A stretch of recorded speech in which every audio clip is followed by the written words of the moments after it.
Halo, nama aku Abigail. Halo, aku Mira.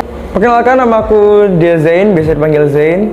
Nama saya Husain Isanuddin Saleh. Halo semuanya, kenalin aku Arya Ramadhani.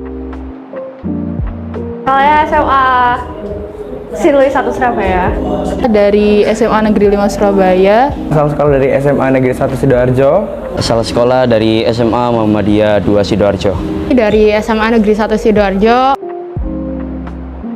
Tahun ini 16 tahun. Dan umurku sekarang 16 tahun. Umurnya 16 tahun. Sekarang saya umur 17 tahun. Umur 16 tahun. Menurutku penting ya, karena kan kita sebagai manusia itu jalannya dua, fisik sama mental. Kalau mentalnya terganggu, fisiknya pasti juga akan terganggu. Kita nggak bisa kerja dengan baik. Ya menurutku kita memperhatikan kesehatan mental demi menjaganya itu penting banget. Karena kalau menurut pandanganku sendiri, kalau misalnya kesehatan mental kita baik, itu tuh bakal mempengaruhi kualitas hidup kita. Jadi orang-orang yang mentalnya itu oke, mentalnya itu fine, bakal memiliki kesempatan yang lebih tinggi buat naikin kualitas hidupnya. Itu sih. Kalau ditanya penting, pasti penting dong. Soalnya menjaga kesehatan mental itu sama pentingnya sama menjaga kesehatan fisik. Jadi seseorang dengan kesehatan mental yang baik juga pasti akan berpengaruh sama fisiknya, juga pasti berpengaruh bagaimana dia mengatur emosional, psikologis, dan bahkan sosialnya. Jadi seseorang yang memiliki kesehatan mental yang baik pasti juga akan memiliki kualitas hidup dan fisik yang baik juga. Jadi bisa dikatakan ketika seseorang itu memiliki kesehatan mental yang baik, mereka sudah memiliki cikal bakal untuk mengupgrade hidup atau dirinya itu untuk kedepannya. Menurut saya penting karena kesehatan mental di zaman sekarang itu sangat terasa sekali, karena kesehatan mental itu juga mempengaruhi bagaimana cara kita berpikir dan juga berperilaku dalam kehidupan bermasyarakat. Jadi semisal kesehatan mental kita lagi kurang baik, otomatis cara berpikir dan perilaku kita di masyarakat jadi lebih tidak nyaman, dan itu bisa membuat sekitar kita menjadi tidak nyaman juga terhadap kita. Kalau menurut aku sih penting ya, karena ini sebutin alasannya nggak? Iya boleh. Karena apa ya, di luar ini kan dunia itu agak jahat ya. Kalau mental kita nggak kuat melawan ini semua ya kita bakal drop sih tentunya. Itu sih kalau dari aku. Generasi Z itu udah maju ya, kayak apa-apa ada, apa-apa tersedia. Kita mau lihat apapun udah tinggal buka HP, semuanya ketemu. Di internet juga kayak semua orang sharing their life, kayak semuanya ada. Mereka menunjukkan kesehariannya mereka kayak apa. Nah, generasi Z ini kalau aku lihat sering membandingkan hidupnya sendiri sama hidup yang ada di internet. Kayak aku kurang ini, aku kurang itu. Makanya mental mereka tuh kayak merasa mereka kurang. Itu sih. Jadi kalau ditanya mental health-nya masih oke apa enggak, ya tergantung ke orang-orang yang mau lihat perkembangan dunia ini kayak apa. Kalau menurutku kan bisa dilihat sosial media sekarang.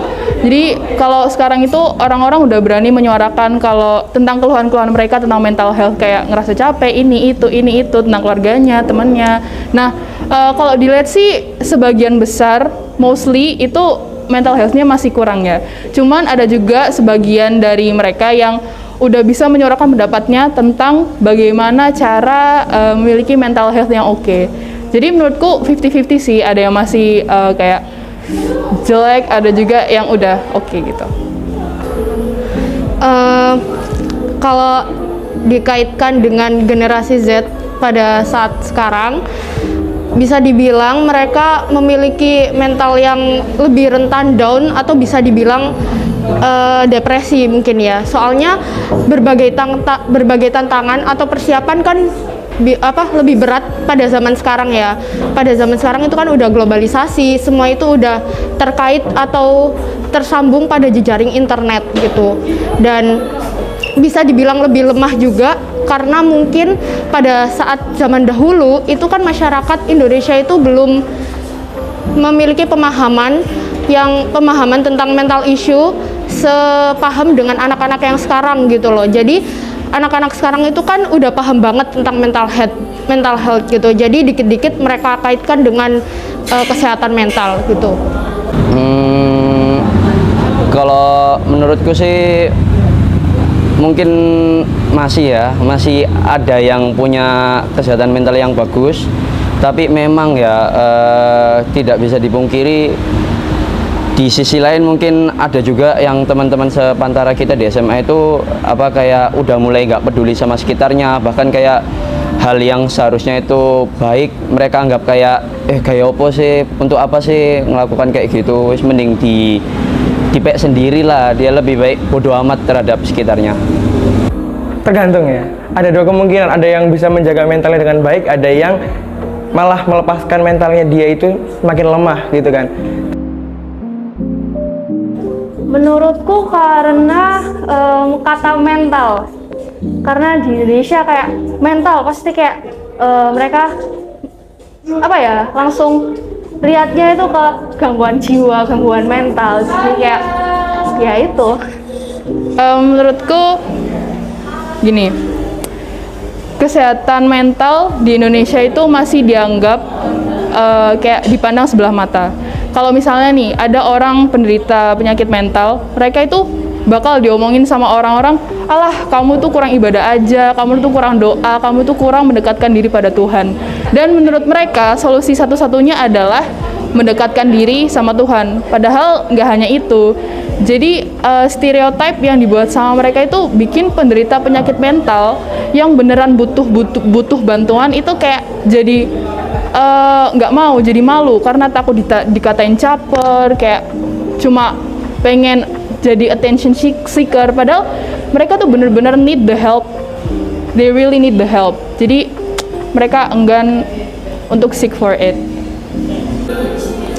Kalau kita lihat dari faktanya juga masih banyak banget kan masyarakat Indonesia atau orang-orang Indonesia di luar sana itu yang menganggap kalau mental health ini tuh sebagai pembahasan yang tabu gitu loh, yang sensitif gitu loh. Bahkan banyak yang menganggap orang dengan gangguan jiwa atau mental health yang sedikit buruk itu udah bisa dikaitkan dengan orang gila, ODGJ dan sebagainya. Bahkan nggak sedikit pula yang menganggap bahwa mereka ini kurang iman, kurang dekat dengan Tuhannya gitu. Padahal kalau kita bahas lagi, orang dengan gangguan jiwa ini kan pasti ada gangguan medis pada otaknya kan. Jadi seharusnya nggak bisa dikaitkan dengan hal-hal yang kayak gitu. Nah, dari sini kita itu tahu kalau masyarakat Indonesia itu merespon masalah ini tuh dengan sangat kurang. Karena apa? Ya karena mereka kurang pemahaman tentang masalah ini. Nah, bahkan kita sendiri aja tuh bingung merespon orang dengan kecemasan, merespon orang yang depresi itu gimana. Jadi ini masih jadi PR sih buat kita semua. Karena mungkin orang-orang juga mikir, buat apa sih kesehatan mental itu? Terus kamu hidup tinggal hidup aja, jalani aja, nggak usah mikir pikiran hal-hal yang aneh. Tinggal kamu kerja ya, kayak ibaratnya kita di OSIS di OSIS saja kita buat project itu. Kadang itu pemimpin itu nggak mikir keadaan anggotanya, entah itu anggota itu lagi sedih atau lagi bahagia. Kadang orang yang lagi sedih itu disuruh kerja, jadi kan otomatis anggota yang lagi sedih ini suruh kerja itu jadi kerjanya nggak maksimal, dan itu bisa membuat proyek tersebut menjadi tidak maksimal pula. Kayak itu. Jadi orang-orang harus lebih peduli lagi sama kesehatan mental. Lingkungan itu udah pasti, kayak kita nggak tahu semua orang itu kan tumbuh dengan cara yang berbeda. Mereka tumbuh di lingkungan apa, mereka pas tumbuh itu dapat apa dari sekitarnya, itu kita nggak tahu kan. Jadi menurutku itu yang paling mempengaruhi gitu, mental mereka gimana. Banyak ya, yang pertama itu mungkin faktor kualitas teman yang ada di sekeliling kita, terus ada lingkungan sekolah, lingkungan main, terus kalau misalnya punya pacar, itu cara si pacar itu nge-treat kita juga bisa mempengaruhi mental health. Terus yang terakhir adalah faktor lingkungan keluarga. Kalau menurutku sih yang terakhir itu yang yang paling berpengaruh gitu loh. Karena banyak banget aku lihat ada anak-anak di luar sana yang mereka itu mentalnya dijatuhin sama orang tuanya sendiri. Jadi kayak mereka udah kebiasaan dengan abusive behavior dari orang tuanya, terus mereka itu udah biasa dimaki-maki sama orang tuanya tiap hari. Dan Menurutku sih kalau apa ya, orang-orang tua yang kayak gitu itu are the worst karena they never really cared about their kids feeling. Mereka tuh kayak cuma ngelakuin yang menurut mereka tuh benar. But in fact, mereka tuh selalu punya aja cara untuk membenarkan aksi mereka. Kayak bilang, ini tuh buat kebaikan kamu, mama itu ngelakuin ini tuh biar kamu tuh nggak lemah, biar kamu nanti tuh kuat menghadapi dunia. Padahal kan ya nggak gitu loh. Kalau ditanya faktor, banyak ya faktornya. Salah satunya aja faktor lingkungan yang kita jalani dalam sehari-hari. Ada lingkungan akademik, lingkungan pekerjaan, atau bahkan lingkungan rumah, itu kan bisa memberi tekanan atau pressure yang lebih pada diri kita sendiri kan, maupun itu tekanan internal ataupun eksternal. Nah, terus pada saat ini juga masyarakat atau anak-anak Gen Z ini kan gak bisa lepas gitu dari alat-alat elektronik, gak bisa lepas dari HP-nya 24/7 main handphone gitu ya. Dan itu juga memberikan pengaruh sih pada mental health karena mereka kan gak banyak berinteraksi sama orang-orang, gak banyak bersosialisasi dengan orang-orang di sekitarnya. Banyak sih, ada banyak kemungkinan, atau dari segi daerah sekolah kita atau dari keluarga teman-teman itu bisa mempengaruhi mental health kita kan. Apalagi kalau dari sekolah kita kan ya pasti ada salah satu orang atau mungkin komplotan itu yang tidak suka sama kita kan, pasti kan ada. Nah, itu kita untuk mencegahnya, kalau dari aku sih kita harus jangan bales sih, kita harus senyumin aja, kita harus mendoakan dia yang terbaik juga gitu. Menurutku faktor-faktornya yaitu dari teman bisa, terus dari hal-hal yang mungkin apa ya, orang kan biasanya ada fobia ya. Contoh aja ada orang yang fobia sama lautan atau dari hewan gitu, itu juga bisa mempengaruhi mental. Tapi kalau dalam kehidupan bersekolah, kalau kita lagi belajar, kadang teman juga bisa membuat mental kita menjadi tidak baik. Kadang mungkin mereka canda kita kayak, "Wih, kamu elek, kamu jelek, apa? Kok liburan kok lebih gendutan gitu." Itu mungkin mereka anggap bercanda, tapi kita mungkin lagi kondisi pikiran kita lagi nggak baik, akhirnya kita nerimanya kurang baik juga. Jadi kita tersulut emosi, mental jadi berantakan, seperti itu. 2045, kita merdeka kan 1945 ya, berarti udah 100 tahun Indonesia merdeka. Pasti banyak banget harapan di tahun itu, tahun Indonesia jadi 100 tahun, seabad. Jadi menurutku generasi emas itu generasi yang meneruskan Indonesia, yang diharapkan bisa memajukan negara ini. Generasi muda yang dipersiapkan untuk menyambut Indonesia yang nanti maju dan bisa sejajar dengan negara-negara adidaya. Terus dipersiapkan juga untuk meningkatkan sumber daya manusia yang ada di Indonesia pada tahun 2045 yang juga termasuk 1 abad kemerdekaan Indonesia. Generasi yang cerdas, yang siap menerima perubahan dan siap bertanggung jawab untuk memajukan Indonesia ke depannya di bidang apapun. 2045 nanti itu Indonesia akan 1 abad ya.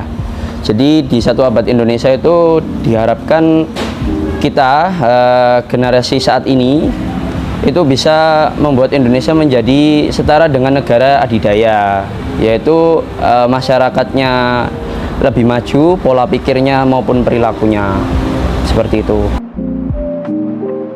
Nyambut generasi emas berarti kan nyambut generasi yang penuh harapan ya. Berarti mentalnya itu diharapkan pasti bagus. Semoga semua orang bisa cepat sadar akan mental health dan punya mindset yang bagus dalam menjaga kesehatan mental mereka. Karena gimana pun itu tentang dirinya sendiri. Mau nangkep sesuatu itu kayak apa, mindsetnya mereka kayak apa. Kalau mereka mau tumbuh ya pasti mereka tumbuh gitu. Jadi semuanya tergantung mindset, dan semoga mindsetnya generasi emas 2045 bisa ada di mindset yang tepat gitu. Jadi kan di awal aku udah maparin bahwa kesehatan mental itu bisa berpengaruh dengan kualitas hidup kita. Menurutku kalau misalnya kita memiliki kesehatan mental yang oke, kinerja kita itu bakal oke juga. Jadi kalau misalnya kita belum sadar kalau mental health itu penting, menurutku bakal mempengaruhi banget di kinerja kita, di kehidupan kita sehari-hari. Itu sih. sebagai generasi emas 2045 yang siap menyambut Indonesia Emas 2045, tentunya kita harus juga siap berkontribusi, siap memberikan peran dalam berbagai masalah-masalah yang ada, salah satunya ya tentang kesehatan mental ini.